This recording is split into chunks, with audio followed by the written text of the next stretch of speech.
आज की इस वीडियो में बेटा वीडियो नंबर 6 में हम देखेंगे ओहम्स लॉ।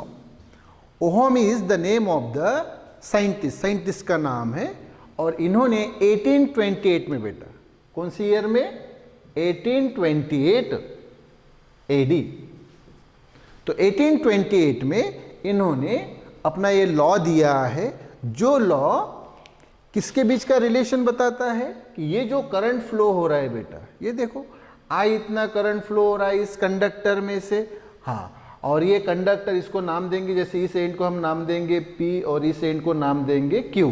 ओके, ये कंडक्टर जिसकी लेंथ L है और इस कंडक्टर के ऊपर का जो पोटेंशियल डिफरेंस है, हमने यहाँ बैटरी लगाई ना बेटा, तो बैटरी के कारण इस कंडक्टर के दो जो एंड है ये P और Q, इसके बीच में पोटेंशियल डिफरेंस तैयार होता है। क्या तैयार होता है? Potential difference. और वो पोटेंशियल डिफरेंस V से डिनोट किया जाता है, कैपिटल V से वो पोटेंशियल डिफरेंस डिनोट किया जाता है।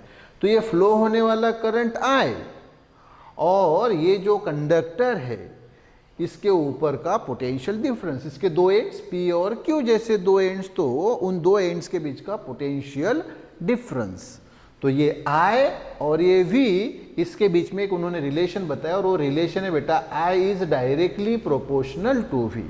जो करंट फ्लो हो रहा है उस कंडक्टर में से, जो कंडक्टर में से करंट फ्लो हो रहा है, ये कंडक्टर में से पास होने वाला जो करंट है, ये इस कंडक्टर की जो दो एंड्स है P और Q, इनके बीच के पोटेंशियल डिफरेंस को डायरेक्टली प्रोपोर्शनल होता है।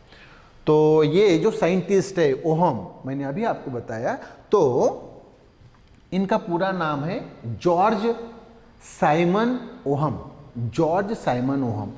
और 1828 में बेटा, कब? 1828 में उन्होंने ये लॉ बताया है। ओके, तो क्या है लॉ, पहले हम ये मेंशन करेंगे। इसके ऊपर क्वेश्चन जो आएगा वो आएगा state and explain Ohm's law. Okay, तो स्टेटमेंट तो हम यहां मेंशन करेंगे, स्टेटमेंट किसकी बेटा? Ohm's law. तो ये इट स्टेट्स दैट, इट यानी Ohm's law, Ohm's law state करता है कि the current flowing through the conductor, conductor में से जो करंट फ्लो हो रहा है, देखो बेटा I इतना करंट फ्लो हो रहा है, तो the current I flowing through the conductor is directly proportional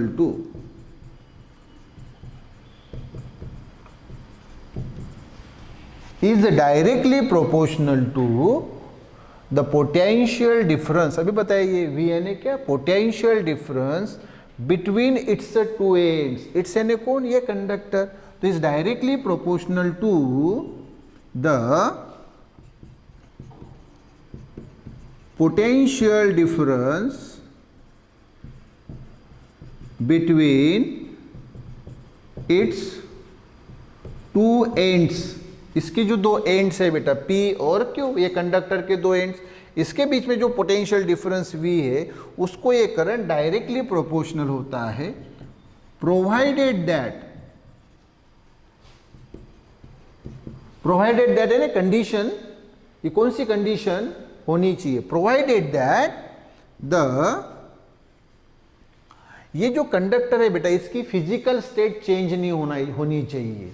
तो provided that the physical state of the conductor is unchange.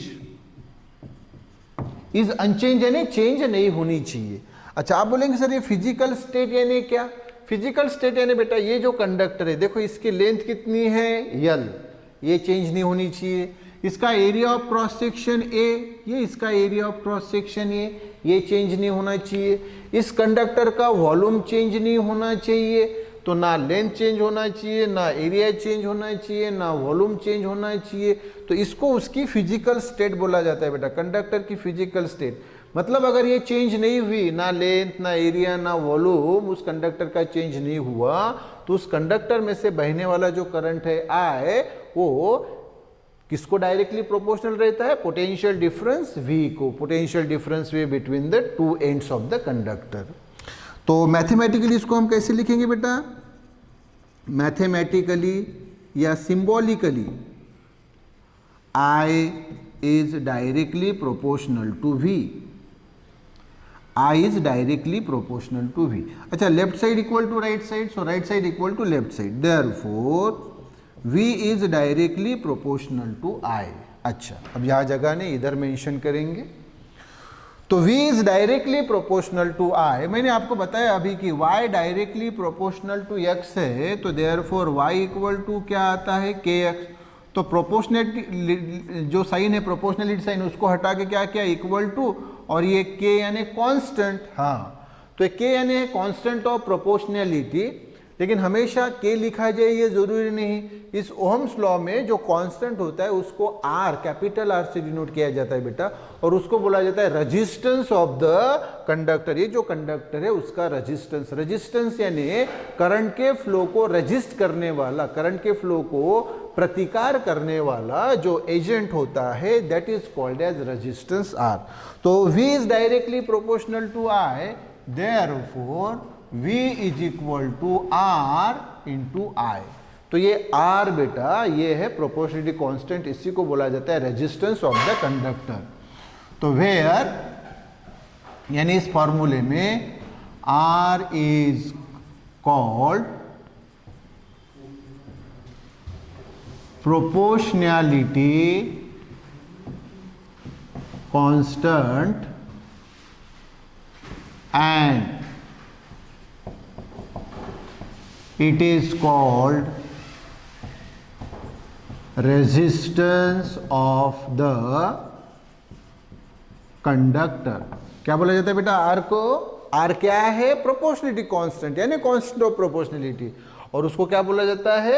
इस कंडक्टर का रेजिस्टेंस। रेजिस्टेंस यानी बेटा रेजिस्ट करने वाला, यानी प्रतिकार करने वाला, प्रतिकार करने वाला। तो ये जो करंट फ्लो हो रहा है बेटा, इस करंट को, करंट इस कंडक्टर से फ्लो हो रहा है, तो उसको अपोज करने का काम जो करता है उसको बोला जाता है रेजिस्टेंस इस कंडक्टर का। तो V equal to R I, V equal to R I, या इसी को हम लिख सकते हैं V equal to R I, ऐसा लिखो, या आई आर ऐसा लिखो, एक ही बात है। I पहले लिखा, R बाद में लिखा, नो प्रॉब्लम। तो ये है बेटा ओहम्स लॉ। इसमें V ने क्या अभी बताया? Potential difference. इसका ऐसा यूनिट है वोल्ट। करंट I का ऐसा यूनिट तो आपको मालूम है, क्या है? एम्पियर। और ये जो R है बेटा रेजिस्टेंस, कंडक्टर का रेजिस्टेंस, इसका ऐसा यूनिट है ओहम, ओहम। तो पहले तो इसका फार्मूला, अगर ये फार्मूला हम R के इसमें लिखना चाहिए तो देयरफॉर R की वैल्यू क्या आएगी बेटा? R इक्वल टू ये आएगा V अपॉन I। क्या है बेटा? V अपॉन I, ये R रेजिस्टेंस का फॉर्मूला। तो V equal to I R, ये ओहम्स लॉ, उसी से R equal to V upon I मिला। R यानी अभी बताया मैंने रेजिस्टेंस ऑफ कंडक्टर, और इसका ऐसा यूनिट है ओहम। तो it's SI unit is ohm. ये देखो ओहम, और ये सिंबल बेटा ऐसा होता है, ख्याल में रखो। ये है बेटा सिंबल ओहम का, ऐसा, यस। तो it's SI unit is ohm. इसके बाद बेटा इसी फॉर्मूले से अब हम दूसरा क्वेश्चन मेंशन करेंगे, और वो है 1 ओहम। तो अभी किसकी डेफिनेशन बतानी है बेटा? 1 ओहम। तो क्वेश्चन ऐसा रहेगा, व्हाट इज 1 ओहम, और how will you define 1 ohm. 1 ohm कैसे डिफाइन करेंगे? देखो, तो R का यूनिट बताओ बेटा, R का यूनिट, R का यूनिट, तो आप बोलेंगे सर ओहम, बरोबर है ना? तो मैं फिर से लगे तो यहाँ मेंशन कर देता हूँ कि वी हैव, ये फार्मूला है हमारे पास बेटा, R equal to V upon I। तो तो R का यूनिट क्या है, ओहम। V पोटेंशियल डिफरेंस, इसका यूनिट क्या है, तो आप बोलेंगे सर वोल्ट। करंट का यूनिट क्या है, तो आप बोलेंगे सर एम्पियर। AMP लिखा जाता है या पूरा लिख सकते हैं आप एम्पियर, एक ही बात है। हाँ, अब लेफ्ट हैंड और राइट हैंड साइड इक्वल होनी चाहिए, इसलिए ये ओहम यानी यहाँ लिखता हूँ मैं 1 ओहम, ये 1 वोल्ट और ये 1 एम्पियर। तो लेफ्ट और राइट साइड बैलेंस होगी ना बेटा। देखो लेफ्ट हैंड साइड क्या है, 1 ओके ओहम, और ये 1/1 यानी 1 वोल्ट अपॉन एम्पियर। हाँ, तो लेफ्ट साइड भी 1 और राइट साइड भी 1/1 यानी 1, तो बैलेंस होगी। यस, तो अभी हम डेफिनेशन बता सकते हैं। तो बताओ बार 1 ओहम यानी क्या होगा, तो आप बोलेंगे sir simple 1 volt upon 1 ampere. हाँ, 1 वोल्ट ये क्या है बेटा, तो आप बोलेंगे सर पोटेंशियल डिफरेंस। हाँ, ये जो कंडक्टर है बेटा, कंडक्टर के जो दो एंड है P और Q, इसके बीच का पोटेंशियल डिफरेंस 1 वोल्ट। तो जब बेटा कंडक्टर के पास पोटेंशियल डिफरेंस 1 वोल्ट होता है, तब इस कंडक्टर में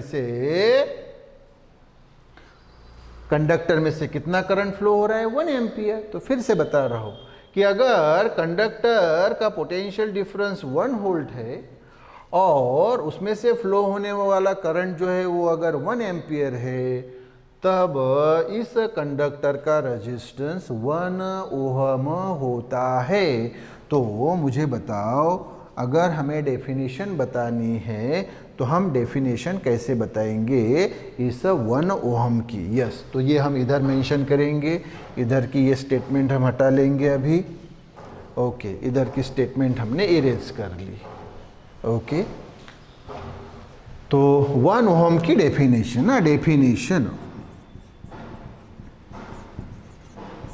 किसकी डेफिनेशन बेटा, 1 ओहम की। तो देखो 1 ohm equal to 1 volt upon 1 ampere, तो 1 वोल्ट तो कैसे लिखेंगे हम, when the potential difference between the two ends of the conductor is 1 volt। देखो फिर, when the potential difference between two ends of conductor is 1 volt। हाँ, conductor के जो दो एंड्स है उनके बीच का पोटेंशियल डिफरेंस कितना, 1 volt, and current passing through the conductor में से पास होने वाला करंट इज 1 एम्पियर। कितना होता है बेटा, 1 एम्पियर, ये करंट पास होने वाला 1 ampere. then the resistance of the conductor, तो ये जो कंडक्टर है बेटा, इसका resistance is said to be 1 ohm. तो इस कंडक्टर का रेजिस्टेंस 1 ओहम है ऐसा कहा जाता है, is said to be 1 ohm. कितना ओहम है, 1 ओहम है ऐसा कहा जाता है। लेकिन कब, अगर ये कंडक्टर के दो एंड्स के बीच का पोटेंशियल डिफरेंस कितना हो, 1 वोल्ट, और उस कंडक्टर में से पास होने वाला करंट कितना हो, 1 एम्पियर, तो इस कंडक्टर का रेजिस्टेंस 1 ओहम होता है ऐसा कहा जाता है। ओके बेटा, यस। अब बेटा अभी हमने क्या देखा, रेजिस्टेंस, उसका ऐसा यूनिट क्या देखा, ओहम। रेजिस्टेंस यानी बेटा ये जो करंट का फ्लो है इसको अपोज करने वाला एजेंट यानी वो रेजिस्टेंस। ओके, इसका जो अपोजिट टर्म होता है या रेसिप्रोकल वाला जो टर्म होता है उसको बोला जाता है बेटा कंडक्टेंस। तो अभी हम सामने वो मेंशन करेंगे कि कंडक्टेंस यानी क्या, कंडक्टेंस और उसका ऐसा यूनिट। तो अब बेटा कंडक्टेंस, देखो रेजिस्टेंस यानी अपोज करना, करंट के फ्लो को अपोज करने वाला कौन, रेजिस्टेंस, और करंट के फ्लो को हेल्प करने वाला एजेंट, करंट के फ्लो को असिस्ट करने वाला जो एजेंट है उसको बोला जाता है कंडक्टेंस। ओके, तो कंडक्टेंस की डेफिनेशन क्या है, वेरी सिंपल। देखो रेजिस्टेंस किससे हम डिनोट करते हैं, आर से।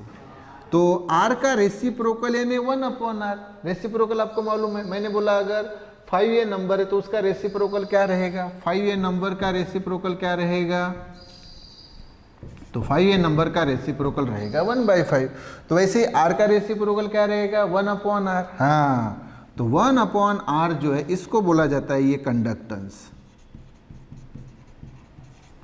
ओके, तो कंडक्टेंस की डेफिनेशन क्या होगी, the reciprocal of resistance is called as conductance. देखो फिर, the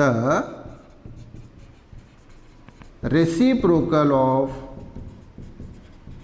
resistance is called conductance। therefore formula क्या, कंडक्टेंस इक्वल टू 1/r। तो इसका एसआई यूनिट क्या रहेगा, तो इट्स एसआई यूनिट इज, अच्छा आर का एसआई यूनिट क्या है, ओहम, तो इसका एसआई यूनिट रहेगा 1/ओहम, ऐसा लिख सकते हो। और ये ओहम है ना, ओहम, इसका पावर कुछ भी नहीं है यानी 1, अगर ये अप लिया तो क्या होगा, ओहम इनवर्स है ना, ये पावर 1 अगर हमने अप लिया, ये ऐसा अप लिया तो ये क्या होगा ओहम इनवर्स, या ओहम को ही हम ऐसा लिखते हैं ना, ये सिंबल उसका ओहम और ये इनवर्स वैसे ही। तो 1/ओहम या ओहम इनवर्स, या ये ओहम इनवर्स, या इसका एक और यूनिट है और वो है बेटा सीमेंस। तो इस प्रकार से आप 4 प्रकार से उसका ऐसा यूनिट लिख सकते हैं, 1/ओहम या ओहम इनवर्स, या ये ओहम इनवर्स या सीमेंस, ये उसका है बेटा एसआई यूनिट। तो डेफिनेशन हमने बताई कंडक्टेंस की, और क्या बताया उसका एसआई यूनिट बताया। अब एक बात बेटा, ये जो हमने ओहम्स लॉ देखा था ना, ओहम्स लॉ क्या था, तो ओहम्स लॉ इसको हम इरेज कर लेते हैं। देखो इसको इरेज कर लिया हमने। तो ओहम्स लॉ क्या था बेटा, तो आप बोलेंगे सर ओहम्स लॉ अभी हमने देखा, तो ओहम्स लॉ था sir I is directly proportional to V, और ये left equal to right, so right equal to left, V is directly proportional to I। हाँ, तो अगर हमने इसको ग्राफिकली शो किया तो हम कैसा शो कर सकते हैं, देखो एक मैं आपको बात इंपॉर्टेंट बात बताता हूँ बेटा, अगर दो टर्म, जैसे यह दो टर्म कौन से है, पोटेंशियल डिफरेंस V, ये कंडक्टर का पोटेंशियल डिफरेंस V, और I यानी उसमें से बहने वाला करंट, अगर दो टर्म एक दूसरे के साथ डायरेक्ट रिलेशन में, जैसे V और I है, तो उनका जो ग्राफ रहता है बेटा वो रहता है straight line passing through origin. क्या आता है, straight line passing through origin. तो अगर मैं इसका ग्राफ ड्रॉ करूँ, देखो बेटा, हाँ ये y एक्सिस और ये एक्स एक्सिस, ये एक्स एक्सिस बेटा, ये y एक्सिस, और ये है ओरिजिन O, इसके कोऑर्डिनेट 0 0। ये तो आपको मालूम है, 10वीं में आपने ग्राफ पढ़ा है। हाँ, तो ये देखो बेटा y एक्सिस, तो अब v directly proportional to I, तो y एक्सिस पे हम लेते हैं v यानी पोटेंशियल डिफरेंस y एक्सिस पे, और I ये करंट बेटा, तो ये लिया हमने x एक्सिस पे। अब मुझे बताओ v और I एक दूसरे के साथ कैसे रिलेशन में है, तो आप बोलेंगे सर डायरेक्ट रिलेशन में। हाँ, तो v और I के बीच का जो ग्राफ आता है बेटा वो आती है स्ट्रेट लाइन, ये देखो straight line passing through origin, origin से पास होने वाली ये स्ट्रेट लाइन। ऑलवेज ख्याल में रखो बेटा, दुनिया में दो टर्म के बीच अगर डायरेक्ट रिलेशन है तो उनका ग्राफ क्या आता है, straight line passing through origin. तो ये ग्राफ आया बेटा, तो ये जो ग्राफ हुआ बेटा, ये हुआ आइडियल कंडक्टर के लिए। किसके लिए बेटा, ये हुआ आइडियल कंडक्टर। आइडियल कंडक्टर यानी very very very very good conductor, जो एकदम हाई क्वालिटी का कंडक्टर है उसके लिए बेटा। अच्छा, और दूसरे जो कंडक्टर है गुड कंडक्टर, जैसे कि सिल्वर है, कॉपर है, तो उसके लिए अगर आपको ग्राफ ड्रॉ करना है तो ऐसा ही आता है बेटा, वो स्ट्रेट लाइन ही आता है, ये ऐसा ही स्ट्रेट लाइन, लेकिन थोड़ी कर्व हो जाती है। मतलब ये इस प्रकार से देखो, ये इस प्रकार से, ये ऐसा आएगा, ऐसा स्ट्रेट लाइन ही आएगा, और ये ऐसा फिर थोड़ी सी ऐसी कर्व आएगी। तो ये किसके लिए बेटा, ये गुड कंडक्टर के लिए, गुड कंडक्टर के लिए। तो आइडियल कंडक्टर यानी एकदम आदर्श कंडक्टर, और गुड कंडक्टर यानी ये इससे मतलब कम लेवल का जो है। गुड कंडक्टर भी एकदम अच्छा ही होता है, लेकिन आइडियल यानी एकदम बेस्ट, एकदम एकदम हाई क्वालिटी का कंडक्टर यानी आइडियल कंडक्टर। उससे थोड़ा जो कम है वो होता है गुड कंडक्टर। गुड कंडक्टर जैसे कि मैं अभी आपको बता रहा हूँ, सिल्वर, कॉपर, इस प्रकार के ये।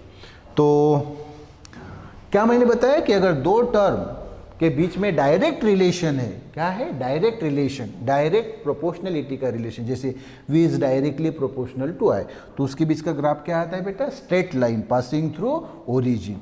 तो ये जो बेटा ग्राफ आया, ग्राफ यानी कर्व आई है, इसको हम क्या बोलेंगे, वी आई कर्व। क्या बोला जाता है, वी आई कर्व या आई वी कर्व। हाँ, तो यहाँ नीचे जगह नहीं, तो नीचे लिखना है, लेकिन मैं आपको यहाँ लिखने के लिए जगह नहीं, इसलिए साइड में लिख रहा हूँ। तो इस ग्राफ को क्या बोलेंगे बेटा, इसको बोलते हैं वी आई कर्व और I V curve, V I curve और आई वी कर्व। किसके लिए, for ideal conductor and good conductor. तो फॉर आइडियल कंडक्टर एंड ये गुड कंडक्टर। हाँ, तो ये हो गई वो कर्व, कर्व यानी ग्राफ। तो कौन सी कर्व, वी आई कर्व या आई वी कर्व। किसके लिए, for ideal conductor and good conductor. तो ये हुआ बेटा पूरा ओहम्स लॉ। तो क्या देखा बेटा हमने ओहम्स लॉ में, बताओ। तो पहले हमने ओहम्स लॉ देखा, ओके, उसके बाद उसका फॉर्मूला हमने डिराइव किया, उसके बाद में वो रेजिस्टेंस हमने देखा, रेजिस्टेंस के बाद हमने वो कंडक्टेंस देखा, और उसके बाद में ये ग्राफ भी देखा। हाँ, वी आई ग्राफ यानी वी आई कर्व और आई वी कर्व। किसके लिए, आइडियल कंडक्टर और गुड कंडक्टर के लिए। Okay, yes. ओहम्स लॉ के ऊपर हम एक प्रॉब्लम देखेंगे, न्यूमेरिकल देखेंगे। तो ये न्यूमेरिकल, इसमें क्या दिया है बेटा, देखो, a flash light uses two 1.5 volt batteries, दो बैटरीज यूज की 1.5 वोल्ट की, कितनी, दो। अच्छा, to provide a steady current of 0.5 ampere. हमें करंट दिया है 0.5 एम्पियर, और ये दो बैटरीज यूज की 1.5 वोल्ट की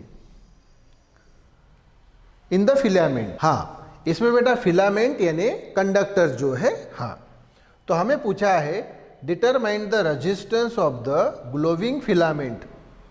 तो जो फिलामेंट ग्लो होगा उसका, फिलामेंट यानी ही कंडक्टर, उसका हमें रेजिस्टेंस पूछा है। तो पहले हम फाइंड करेंगे कि भाई वोल्टेज कितना। तो दो बैटरीज यूज की 1.5 वोल्ट की। तो देखो सॉल्यूशन, तो वोल्टेज जो रहेगा V, जो हमें डाटा गिवन है वो पहले मेंशन करेंगे। डाटा गिवन, तो वोल्टेज V कितनी, दो बैटरीज है 1.5 वोल्ट की, तो V equal to 1.5 volt plus 1.5 volt. दो है ना, इसलिए एक होती तो फिर 1.5 हो रहता, लेकिन दो है तो कितना आ गया बेटा, 1.5 यानी 3 वोल्ट आ गया ये। ओके, V की वैल्यू। और करंट दिया है हमें I, कितना, 0.5 एम्पियर। ओके, और हमें पूछा क्या है, R, तो यहाँ इधर मेंशन करेंगे। तो हमें पूछा है R, तो R equal to question mark. Formula कौन सा है फिर हमारे पास, फॉर्मूला है हमारे पास V equal to I into R, Ohm's law. हाँ, तो R फाइंड करना है, तो R इक्वल टू क्या होगा, V upon a I, R equal to V upon I, है ना, यस। तो V कितना है, 3, ये देखो 3 वोल्ट, और I कितना है 0.5। ओके, तो 3 और 0.5 यानी हाफ होता है ना बेटा, यस। ओके, तो ये 2 चला जाएगा अप, तो 3 इंटू ये 2 चले गए अप। ओके, अच्छा, इसका कंसेप्ट मैं बता देता हूँ आपको, ध्यान दीजिए, या ध्यान दीजिए। ये 3 अपॉन 1.1/2 है ना, तो ये 3 वैसे ही लिखना, और ये जो डिवाइड दिख रहा है बेटा, डिवीजन की जगह मल्टीप्लिकेशन करना। तो ये टर्म जो है 1/2, इसका ये उल्टा हो जाता है, रिवर्स, तो ये 2/1। तो 3 इंटू 2 कितना, 6, तो R equal to 6 ohm, 6 ohm ये रेजिस्टेंस आ गया है ना। सो देयरफॉर लास्ट में आंसर क्या, रेजिस्टेंस ऑफ ओ फिलामेंट यानी conductor, resistance of filament is 6 ये ओहम। तो ये आ गया आंसर। Yes, okay.